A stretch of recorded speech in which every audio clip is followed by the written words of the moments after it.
ஒரு அழகான காலை ராமு சொன்னான். மீனா, நம்ம இன்றைக்கு காட்டு ஒதுக்கில் போய் பூக்கள் தேடி பட்டாம்பூச்சியை பிடிக்கலாமா? மீனா கைதட்டினாள். ஆமாம். அதே நேரத்தில் ஒரே ஒரு குட்டி கரடியாவது காணலாம் போல. அவர்கள் ஒரு சிறிய கூடை எடுத்தார்கள்.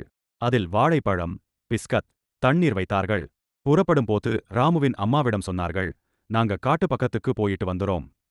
அம்மா சொன்னார். சரி செல்லங்களா, ஆழ காடுக்கு போகக்கூடாது. நன்றாக விளையாடிட்டு சீக்கிரம் வாருங்கள். காடுக்குள் சென்றதும் பறவைகள் பாடிக்கொண்டிருந்தன. மரங்கள் உயரமாக நிழல் தந்தன. மீனா ஒரு பட்டாம்பூச்சியை பார்த்து கூச்சலிட்டாள். ஓஹோ, நீல பட்டாம்பூச்சி! அவர்கள் சின்ன சின்ன செங்கலர் பூக்கள் பறித்தார்கள். ராமு ஒரு வாழைப்பழம் கொடுத்தான். முயல் குதூகலமாக சாப்பிட்டது.